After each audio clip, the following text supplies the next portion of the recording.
don't know. I'm a lot more relaxed as a parent than I anticipated being.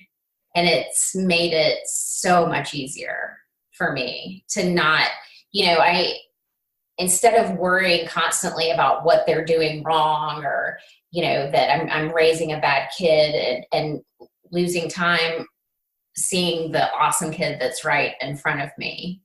I don't know. I don't worry about, if they screw up at something, it's not the end of the world. I'm like, you didn't microwave a kitten. It's going to be fine. We just talk through things and I let them be new humans. They've never done this before. That was Tara Wood. Tara is a writer who lives in Georgia with her husband and 7 kids who range in age from 3 to 18. To say I was thrilled to chat with Tara would be an understatement because I'm a huge fan of hers. She'll tell you how she kind of fell into this online parenting spotlight when one of her Facebook posts went completely viral. And for good reason. She has a way of bringing humor and logic to parenting that is often lacking in the online space. So moms, of course, flock to her Facebook page and her parenting writing, which has been featured on Today.com, Scary Mommy, and a ton of other outlets. Beyond being a fangirl of Tara's, I knew this chat would be a good one because I had a hunch that after having 7 kids, she would have some wisdom to share, and she didn't disappoint. She is always keeping it real and keeping it light, so get ready for some laughs with this one. Welcome to the This Is Parenting podcast, a show devoted to sharing the roller coaster journey of parenthood from moms and dads all over the world. I'm your host, Andrea Rhodes. Information and show notes about today's episode can be found at thisisparentingpodcast.com. Let's get started. Hey, Tara, thank you so much for joining me today. I'm so excited to have you on the show. Thanks for having me. I'm excited. For everyone listening, I've been reading Tara's writing for a number of years now. I think the first thing I read of yours was probably something on Scary Mommy, if I remember correctly. And I just vividly remember reading it and thinking, oh, she's being so much more real about parenting than most of the things that I read online. And it was just speaking to my actual real experience as a mom. Tara, why don't you start off by just sharing a little bit with my listeners who you are, who your family is, where you live, just a little bit about yourself. Okay, so I am, it's painful for the word, it burns as the words come out of my mouth, but I'm 45. My husband and I, Garrett, have 7 kids. They're all ours. It's not a blended family. Like everybody asks that, like, oh, so some are his and some are yours. And I'm like, no, we had the sex with each other and they're all our children. And so they range in age from nearly 18. I cannot believe I'm about to have an legit adult as a child. Like, I don't understand what there was like some rip in the matrix when there's been a time warp, but so she's nearly 18 and then I've got a 15-year-old, 13, 10, 8, 6, and a 3-year-old. 5 girls, 2 boys. My husband Garrett and I have been married for 20 plus years. We live in Georgia and we've got 3 dogs, a cat, and a bearded dragon. So yeah, I mean, I'm a glutton for punishment, just all the things, just, It sounds like a really calm environment, like all the time. Yeah, and there's typically kids here, which is fine by me. I've got kind of an open door policy because I know where my kids are. If their friends come over here, and we're pretty chill, and we have really good snacks. So yeah, I just walk in and there's just like kids here all the time. So it's pretty much always a circus, but it's our normal. It's the only thing I know. And when there's no one here, like I honestly, I get anxious. I'm like playing Jeopardy on Alexa just so I have somebody to talk to. It's unnerving when it's quiet. It's the quietness is probably deafening, right? It is. It scares me. Like I don't like it. I'm like, somebody, I have forgotten someone or like something, or like I hear everything and I'm like, what the hell was that? There's an intruder. So yeah, I constantly have to have either music or somebody talking in the background. Well, I'm really excited to chat with you because I know you're going to bring a really interesting perspective to parenting based on what I know of you and just the age range of your kids. That in and of itself brings a unique parenting journey. So I'm excited to kind of dive in. My first question that I almost always ask all my guests, because I think it kind of like unites us in this craziness, is tell me a little bit about your bedtime routine with the kids. What does that look like these days? So, our oldest three kids are teenagers, and they're all really self-motivated. So they do their own homework, and they all have their own schedules. So I just, kind of trust them, like good night, and then they do whatever they do. So we don't really have to do anything with them. The younger kids, we have the homework thing, and then sometimes they bathe. And then it's a beautiful thing. My husband, he is self-employed, so he works really hard and long hours, but he takes them to bed every night, which is fantastic. It's this sweet little thing that he does, and he kind of takes them up one at a time. So like my 10-year-old, he gets an extra half an hour because of his age. So that's one of the things, like as you get older, you get to stay up a little bit longer. So he takes our 3-year-old Marigold up, and so they have some time together and they hang out, and it's really sweet. So like one by one, he takes them up at night, and I watch Schitt's Creek while he's doing that. Yes, that sounds like a perfect plan for the evening. I love it. Yeah, it's really great. And occasionally, for whatever reason, if they're sick or something, they want mom, and I'm always happy to do that. But we are very kind of chill. Like there's no strict bedtime. All of our kids value sleep, so they typically will just say, I'm ready to go to bed. Like we've never had a kid that has resisted going to bed. So that's awesome. But bedtime's pretty chill around here. That's awesome. Especially for me. That's perfect. Yeah, Garrett gets a high five for that. Yeah, he's grand.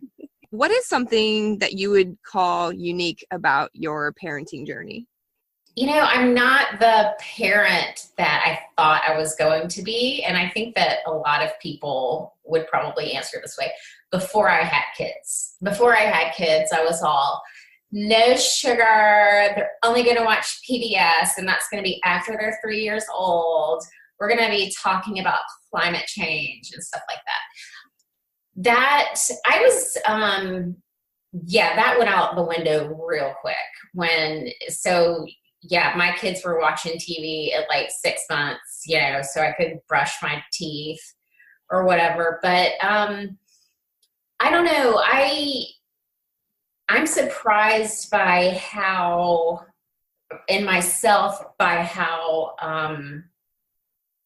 open my kids are with me. And I always knew that like I didn't want to be my kids' friend, like that's what friends are for. And like we can be friends later, and have like a different sort of relationship where it's not so motherly and I'm dictating, telling them what they should and shouldn't do or whatever. But I just really kind of have let my kids be themselves and met them where they are. And I'm really close to all of them. I've got a different relationship with all of them, but we're all very, very close. And I don't know. I'm a lot more relaxed as a parent than I anticipated being. And it's made it so much easier for me to not, instead of worrying constantly about what they're doing wrong or, that I'm raising a bad kid and losing time seeing the awesome kid that's right in front of me. I don't know. I don't worry about, if they screw up at something, it's not the end of the world. I'm like, you didn't microwave a kitten. It's going to be fine. We just talk through things, and I let them be new humans. They've never done this before. And they constantly, I'm constantly approached and have to deal with things that I've never experienced before. So, we're kind of in it together. I don't expect perfection, and I tell them to please not expect perfection of me. So it's really, I am, a parent. I'm not their friend, but I'm never going to be like cool mom. Like, yeah, you guys can totally smoke weed as long as it's here. I'm not going to be that kind of mom. But I do feel like that they all know that they can come to me to talk to me about things. And I'm proud of that. And I'm surprised by how, sort of, not, I don't want to say laid back, because that makes me sound hands off. And I'm really hands on, but I try to be fun, but also them be proud of me and know that they can come to me with anything, whether it's great news or horrible news. Well, and I think that really shows through. You have such a unique situation with your oldest being almost 18. And I kind of want to know, when did you feel that grip start to loosen, that control that you thought you were going to have as a mom, and then kind of let loose a little bit and relax a little bit? When did you feel like that started to happen for you? Yeah, unfortunately for her, it was with my second kid. So she kind of, and I was never like a super militant kind of parent. Yeah, I mean, when you have a second child, you do have to sort of let go a little bit. All of my kids are 2 years apart, so I did have to sort of let her kind of experience things, and I had to be like, okay, that's not a big deal. I can't focus on that right now because my, newborn just barfed everywhere or whatever. But really with my second kid, I realized that for me, mentally and emotionally and physically, it was just going to be better for everybody if I just didn't get, if not everything was like a mountain I was willing to die on. I mean, it's the pick your battles thing. And there's not much that I'm willing to battle over. So it was, she, unfortunately, I mean, she's amazing. And, I've talked to her and I'm like, when I did that thing that she remembers when she was 7, I'm like, I really screwed that up and I would have done that differently now. And she knows that because she sees how I parent her siblings, and she's like, you would have never let me get away with that. But it's not in a, hostile way, or, she's not upset about it. It's just, we laugh about it. I'm like, you're right. I'm sorry that you were the one that was the experiment, but we bought you a nice car. So that makes up for it. I mean, yes. Stop complaining. And that's a trend that I see with you, is you seem to be very open and honest with your kids. And you seem to be just unapologetically yourself, and your kids have definitely taken on those traits. I mean, each of your kids have such a unique personality and they're such individuals, and I love it. Can you tell me a little bit about how you approach that? How, with 7 kids, that you are able to bring out the best in them all the time? I mean, I think they don't have another mother to compare it to, so I'm all they know. Thank goodness. But, I just, when I turned 40, I don't know, like a switch clicked, and I was just like, I'm done like keeping my mouth shut or not making waves or not ruffling feathers. And I'm just going to be who I am. And I would never want to intentionally hurt anyone, but like, I don't mind pissing people off a little bit. And I was raised, in the South, where especially women were sort of or girls meant to just sort of be quiet and, not debate or say, hey, but wait a minute. So I just started, being unapologetic about who I am.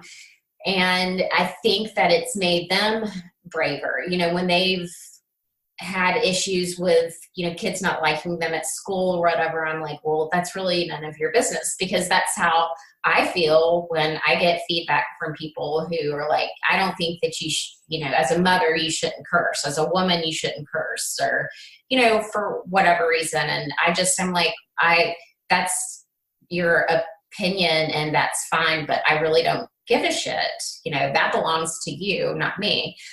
I think it's just them seeing me just being who I am, but also apologizing when I do make mistakes, or acknowledging when I make mistakes. So that's one of the things that I love so much about my kids, is that they're quick to apologize to each other, to their friends, to me and their dad, if they mess something up. And they're incredibly respectful and empathetic. And I mean, I would like to think that I've sort of instilled that in them, but they all have very different personalities, and they all have very different talents and likes and things that they're into. So I just encourage that. And you have to know your kids, and it's tough sometimes. And sometimes my 6-year-old will say, Mom, can we spend some time together? And I'm like, oh God, I haven't been there. So I'm like, yes, absolutely. But, I do sometimes feel guilty because there's one of me and 7 of them. But I know them well enough that I can tell if something's off, and I'm like, hey, let's run to Starbucks and just have some time. And then they tend to talk to me about what's going on. And so anyway, yeah, I'm sorry. Yeah, I just, I pay attention, honestly. I mean, I pay attention, and I just sort of let them know that there's nothing that they can't talk to me about. And there's nothing that they could ever do or say that would make me not love them. And I hope they feel the same about me. But mostly it's just I want them to know that they're loved no matter what decisions they make. I mean, I don't want them to kill somebody, but I'd come visit them, like in jail and stuff. Oh, but so good. But yeah, I just, I don't know. You just really have to pay attention to what they're into. My 10-year-old is super into Fortnite. I have no fucking idea what's going on. But I've heard about this like Fortnite dance thing. So I'm like, hey, show me that Fortnite dance. And he's like, okay, and he's totally stoked to do it.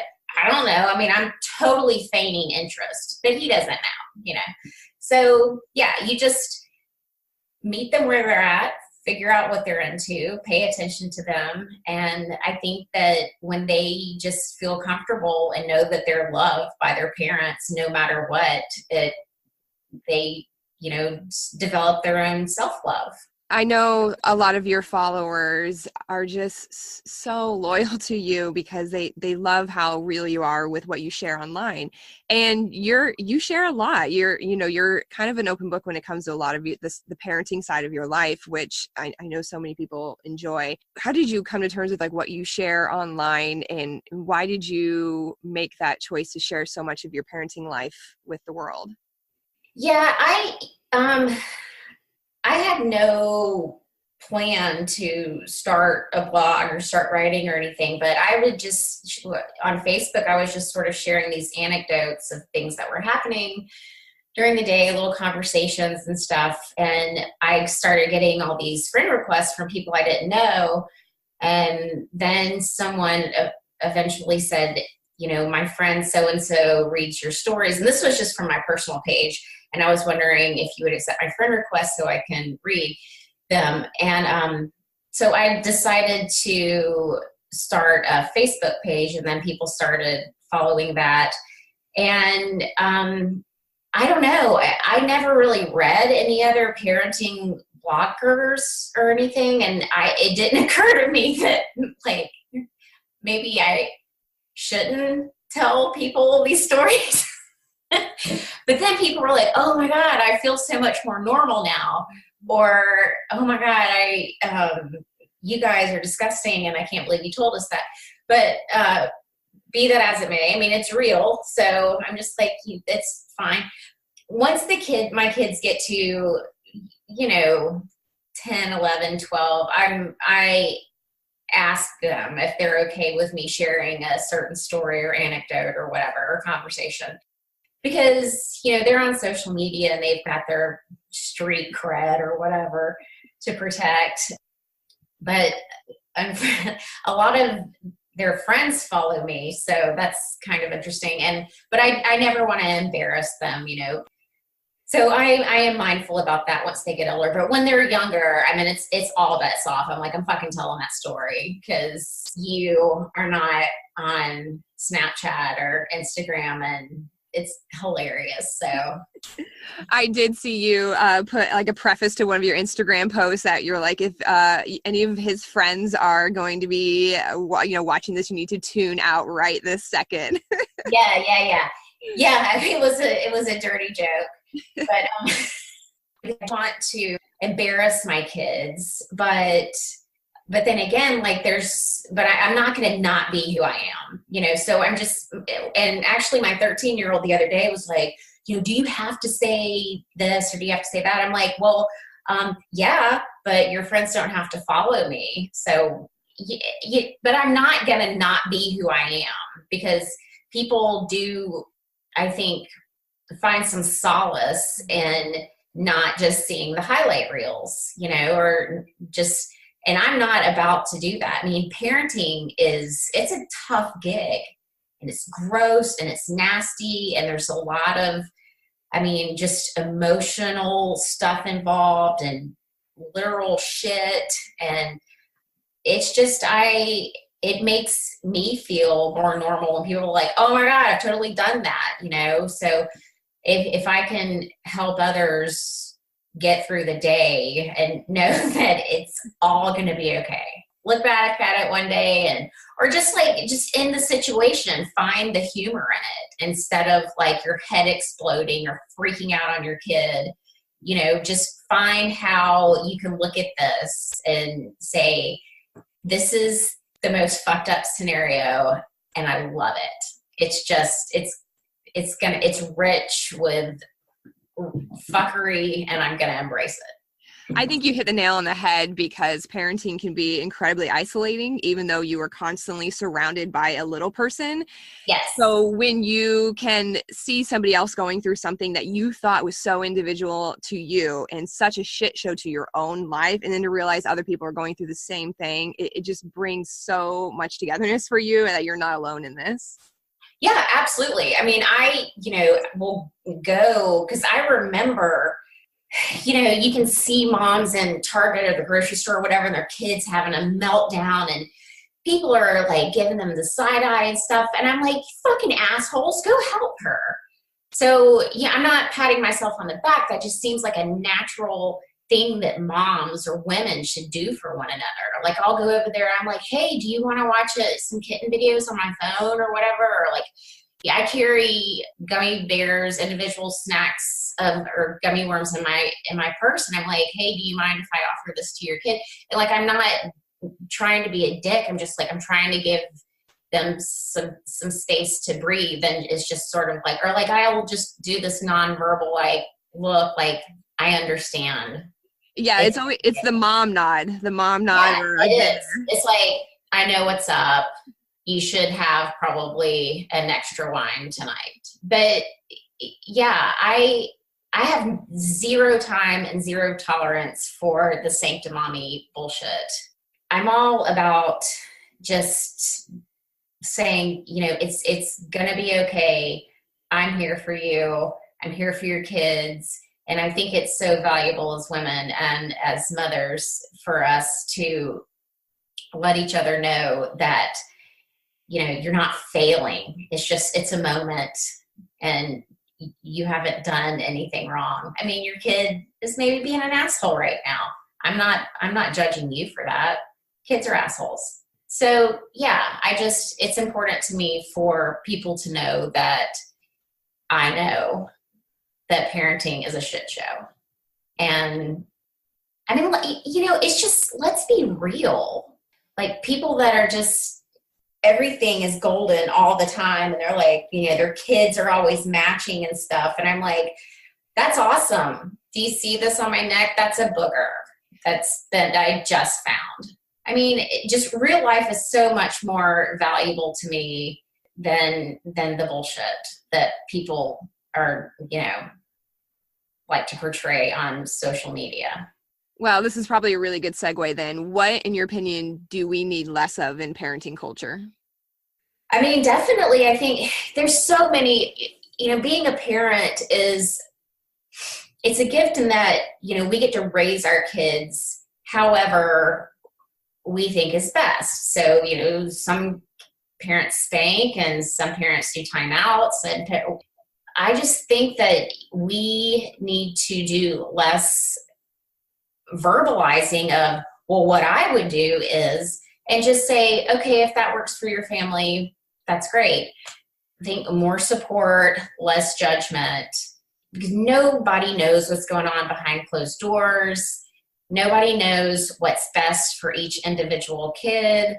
So, I mean, and I have to parent my own kids differently. I'm certainly not going to tell people how they should parent. I get messages daily, I'm dealing with this. How would you deal with it? And I'm like, I will answer your question, but you need to understand, like, I am not a medical professional, and this may not work for you. This worked for me and my kid, but whatever. So, yeah, I mean, I just wish that parents would just stop being dicks to each other, and just give each other a nudge and be like, hey, sucks, doesn't it? But there's so many more awesome times than there are sucky times, I think, with parenting.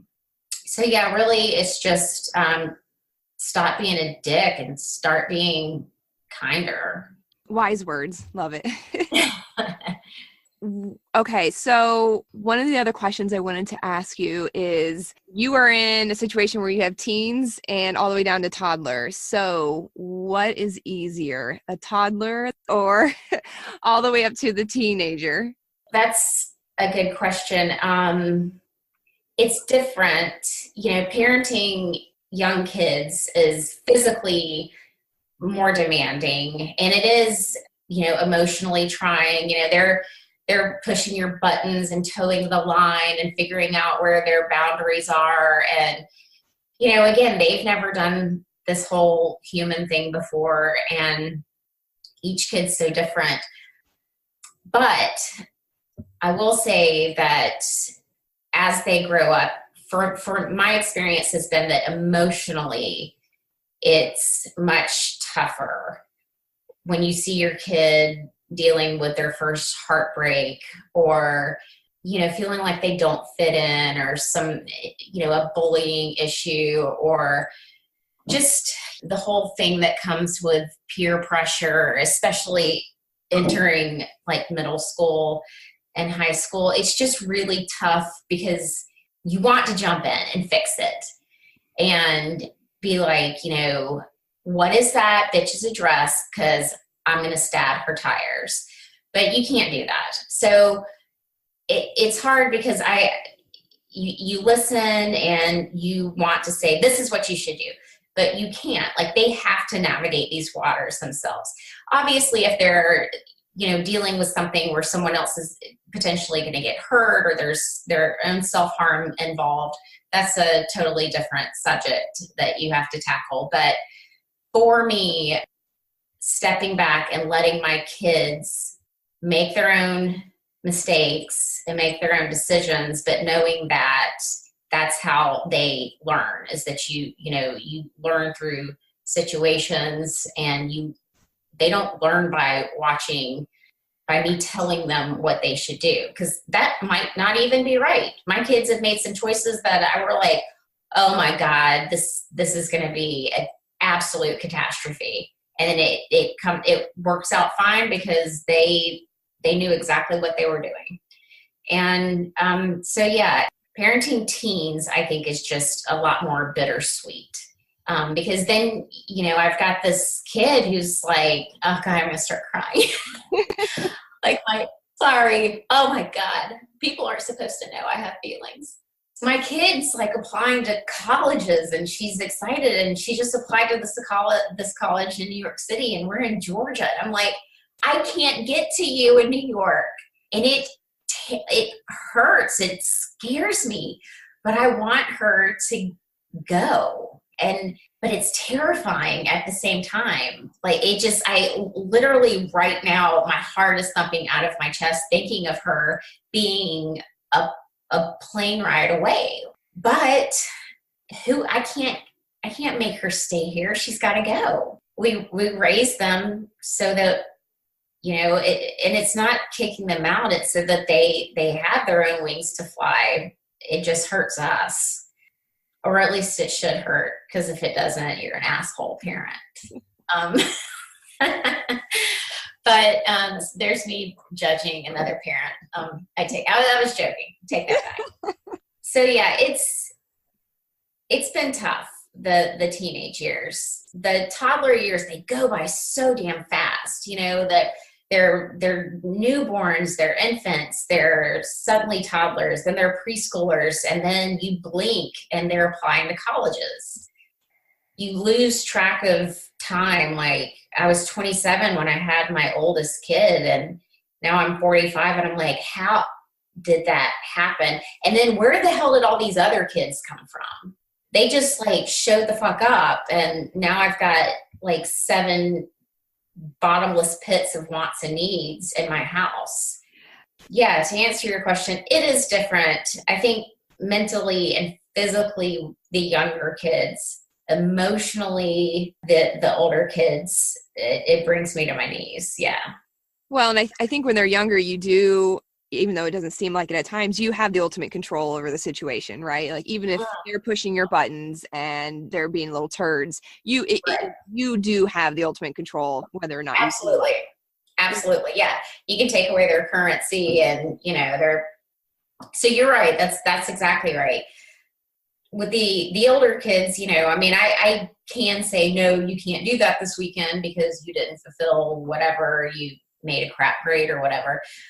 But they get mouthy, and I've had to, instead of doing like my knee-jerk reaction when I'm like pissed off about something, or they're mouthing off at me, or not really mouthing off, but just debating me about whatever, I've had to make myself go, okay, listen to what they're saying, because it's important. Like, they do have their own opinions about things, and I have been swayed by their arguments sometimes. I'm like, okay, you do have a perspective on this, and I value it, and I trust you.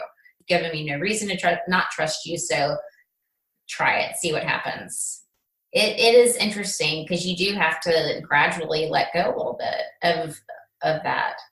I mean, I let go even like with my 3-year-old. Like, I don't, unless she's in immediate like physical danger, it's pretty much, I kind of let her do what she wants to do. I mean, I try not to edit her personality, or, she says like some crazy stuff. If you follow me on social media, she's bananas. But I don't try to alter that whatsoever. You would not be able to contain Goldie. No, she is a train wreck. And, I'm just like, please don't cuss at school. That's all I ask. Everything else is you're green lighted for everything. Just don't cuss at school, please.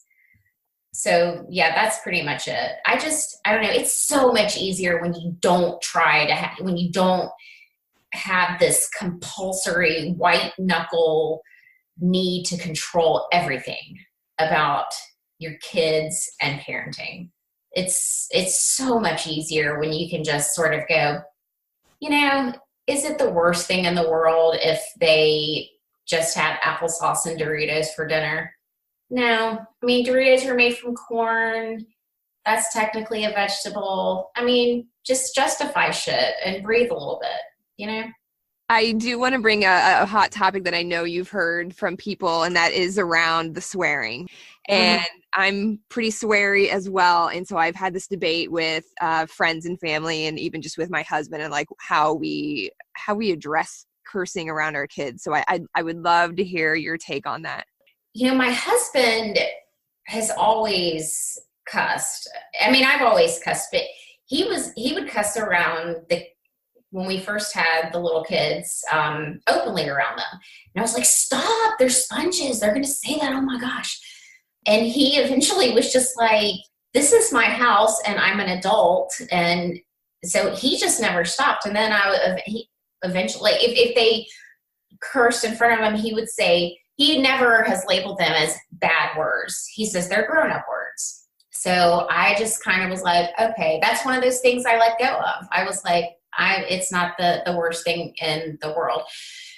You know, we do have rules. I mean, I don't encourage my kids to curse. Let me clear that up, because I mean, I don't know if people think that I'm like, hey, go tell that guy to fuck off. Like, that's not the case at all. But, you know, if my 8-year-old's playing Super Mario Kart or Mario Kart and like he messes something up and he's like, damn it, like I don't freak out about that. You know, it's in context. I get it. He's in his own home.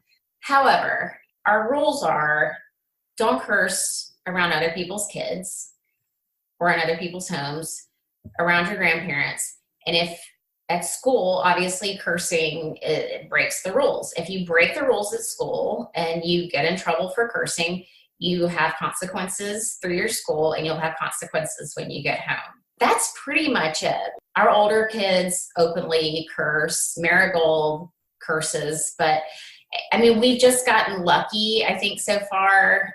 Well, Leah's been sent to the principal's office a couple of times, and Ronan once or twice for cursing. And like the school, they know me, so you know, I'm like, okay, I'll talk to them, and they do. They have consequences when they get home, because that's a family rule, is that you don't curse around other kids or at school around the grandparents. But other than that, they're just words. Like, I mean, but bad words to me are homophobic words, racist words, xenophobic words, hateful words. But curse words, I mean, again, that's just not a mountain I'm willing to die on. And I know that that is not typical parenting, but I don't care. Is other people's opinion of how I parent my kids, that doesn't concern me. We have a pretty similar, I mean, my kids are only 6 and 3, so we've only had to address it a few times, but we have a similar approach where we don't call them grown-up words, we call them adult words. And so right. My both kids, 6 and 3, are even able to pick up on some new words that maybe they haven't heard before, and they ask me before using it. They're like, is this an adult word? I'm like, it is. Yeah. And they're smart. They get it. You know, they pick it up pretty fast. Yeah, and even Marigold, my 3-year-old, when she curses, it's in context. You know, I mean, she'll call the dog's being an asshole or whatever, and I'm like, okay, that's a grown-up word. Can you tell me what the dog's doing that you don't like? It's a way of expressing yourself. I don't walk into Target like, hey, where the motherfucking bathrobes at? You know, I mean, I know my audience and I know the proper context to use it in. Yeah, I cuss, but I'm also like, you know, I don't do it with wild abandon. And multiple studies have shown that people who curse are smarter, so we don't want to push that down in our kids, right? Exactly. And I'm raising some fucking geniuses. All right, to end this chat, what would be one piece of advice you would give somebody who's just starting the parenting journey? So maybe pregnant, thinking about having kids, or maybe just in that toddler phase. What would you tell them? Right. So if you're pregnant, I just want to say, I hope that your child is shaped like a bullet at delivery time. So, and then best advice I can give, I think, is to just realize that things are momentary. And it's not always going to be so hard. There are days that are just going to be terrible, and you're going to cry and wonder if you can do it, and maybe even be like, what the hell was I thinking? Now I can't get this kid back. It's here.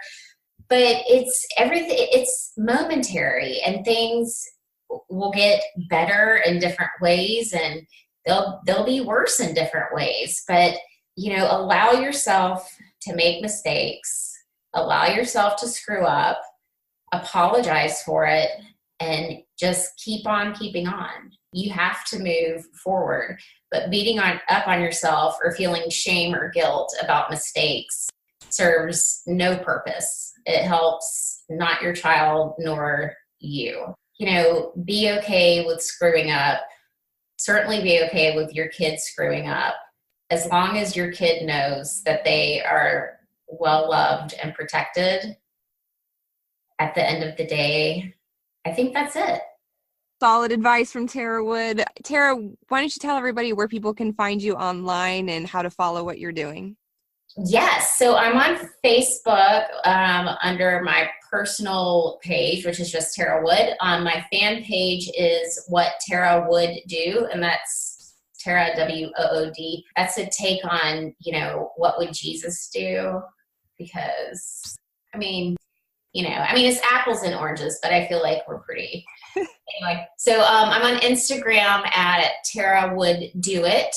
And then I have a store where I sell t-shirts and coffee mugs and some other stuff I don't really even know. And that's called whattarawoulddo.com. It's a lot to keep up with. It is a lot. And social media things. So yeah, I'm at those places, and then, just generally enraging the internet. Thank you to Tara for coming on the show and sharing so much about her parenting journey. I've linked all of her social channels as well as some of her writing in the show notes, so go check that out at thisisparentingpodcast.com. If you like this episode, then be sure to click subscribe to get the latest drop, and as always, take a few minutes to leave a review to please the podcast gods. It pains me to beg, but I'm not above it, so I will, if I must, go leave a review. Catch you next time.